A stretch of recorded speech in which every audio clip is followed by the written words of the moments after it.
কি খবর আর্জেন্টাইন সমর্থকদের? নিশ্চয়ই আলভেসেলেস্তে সমর্থকরা অপেক্ষা করছেন আজ রাত বাংলাদেশ সময় ঠিক 10টায় অনুষ্ঠিতব্য মিশর বনাম আর্জেন্টিনার খেলা দেখার জন্য। আমরাও প্রতীক্ষায় আছি। এই ম্যাচ নিয়ে কিন্তু বেশ আগ্রহ রয়েছে। রাউন্ড অফ 16-এর একেবারেই টান টান উত্তেজনাপূর্ণ একটি খেলা অনুষ্ঠিত হবে, আমরা সেই প্রত্যাশা করছি। এই ম্যাচ নিয়ে আমরা প্রত্যেকেই আশাবাদী যে আর্জেন্টিনা হয়তো জিতে যাবে। তারপরেও একটু বলতে চাই এই দুই দল নিয়ে। যদিও এই দুই দল বেশ ভালোই খেলেছে গ্রুপ পর্বে, বিশেষ করে আর্জেন্টিনা তো সুপার ফর্মে ছিল। এই বয়সে এসে, অর্থাৎ 39 বছর বয়সে এসে মেসি তো দুর্দান্ত খেলছে, তার ক্যারিয়ারের চমৎকার একটা সময় কাটাচ্ছে মেসি এই 39 বছর বয়সে। অনেকটা বলা যায় যে বার্সেলোনায় যে সময়টা কাটিয়েছে সে তরুণ সময়, সেই সময়টা যেন ফিরে এসেছে 2026 বিশ্বকাপের মঞ্চে।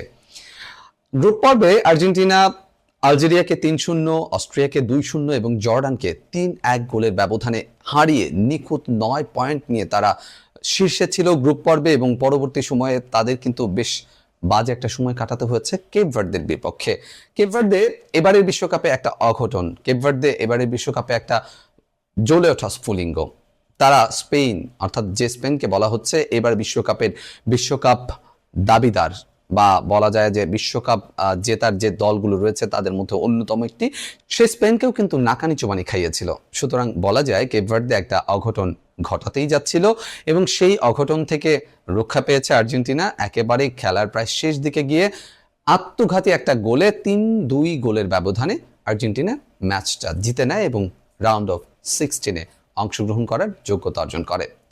মিশর এবার গ্রুপ পর্বে অপরাজিত থেকে এসছে এবং তারাও কিন্তু দারুণ ছন্দে আছে, দারুণ ছন্দে খেলছে। তাদের এই বিশ্বকাপটার যে যাত্রা, যে অভিযাত্রা, সেটা কিন্তু খুবই খুবই খুবই ভালো একটা অভিযাত্রা হয়েছে এবং তারা এবারে বিশ্বকাপে প্রথমবার নকআউট পর্ব জিতে এসেছে। তাদের সামনে এখন ইতিহাস গড়ার একটা হাতছানি মোহাম্মদ সালাহ তাদের রয়েছে এবং মোহাম্মদ সালাহর বিপক্ষে আর্জেন্টিনার মেসি, লিওনেল আন্দ্রেস মেসি, এই দুই দলের দুই সুপারস্টার বা তারকার মধ্যে আজকের এই লড়াই হবে এবং এই দুই তারকার মধ্যে খুব সম্ভবত এটাই সর্বশেষ বিশ্বকাপ এবং এই দুই তারকার মধ্যে এটাই প্রথম ম্যাচ তারা মুখোমুখি হতে যাচ্ছে। মিশর গ্রুপ পর্বে বেলজিয়ামের সাথে 1-1 ড্র করে এবং নিউজিল্যান্ডের সাথে 3-1 গোলের ব্যবধানে জয় ছিনিয়ে নেয়। পরবর্তী সময়ে ইরানের সঙ্গে তারা 1-1 গোলে ড্র করেছিল এবং অপরাজিত থেকে রাউন্ড অফ 32-তে অংশগ্রহণ করে এবং রাউন্ড অফ 32-তে তারা অস্ট্রেলিয়ার বিপক্ষে 1-1 ড্র করে। পরবর্তী সময়ে টাই ব্রেকারে 4-2 গোলের ব্যবধানে জয় ছিনিয়ে নিয়ে সেরা 16তে বা শেষ 16তে অংশগ্রহণ করার যোগ্যতা অর্জন করে, যেটা আজ অনুষ্ঠিত হবে। তবে একটা জিনিস একটু বলি, আজকের এই ম্যাচটা বেশ উত্তেজনাপূর্ণ ম্যাচ হতে যাচ্ছে। সালাহ বনাম মেসি। কেপ ভার্দের বিপক্ষে আর্জেন্টিনা যে ম্যাচ খেলেছে সেই ম্যাচে তাদের রক্ষণ ভাগের যে ফাটল দেখা গিয়েছে, রোমেরো এবং লিসান্দ্রো মার্টিনেজ যে দ্বিধান্বিত বা যে মুহূর্তগুলোতে তারা খুব সহজেই কেপ ভার্দেকে ঢুকতে দিচ্ছিল, এই জায়গাটা যদি থাকে তাহলে কিন্তু সালাহ এবং মারমুস বা যদি বলি আসরের যে জুটি, সে জুটি কিন্তু যে কোনো মুহূর্তেই আক্রমণ করে আর্জেন্টিনাকে ভোগাতে পারে। তাই এই ম্যাচে রক্ষণ ভাগটা নিয়ে ভাবতে হবে।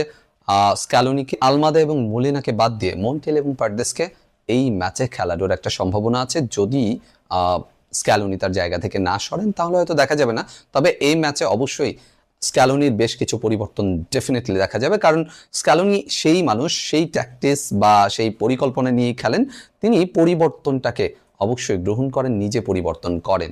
মনে আছে 22 বিশ্বকাপে সৌদি আরবের বিপক্ষে যখন তারা হেরে গেল, সেই কথাটা মনে থাকলে তাহলে বুঝতে পারবেন যে স্ক্যালোনি কি খেলা খেলে, কি ট্যাকটিক্সে খেলে। এই ম্যাচেও হয়তো তেমন একটা পরিবর্তন দেখা যেতে পারে। মন্টেল এবং পারদেসকে আমরা দেখতে পারি হয়তো স্টার্টিং 11-এ, আর মেসি তো থাকছেই। তো কি মনে হয়, মেসিরা জিততে পারবে আজকে? Let's predict.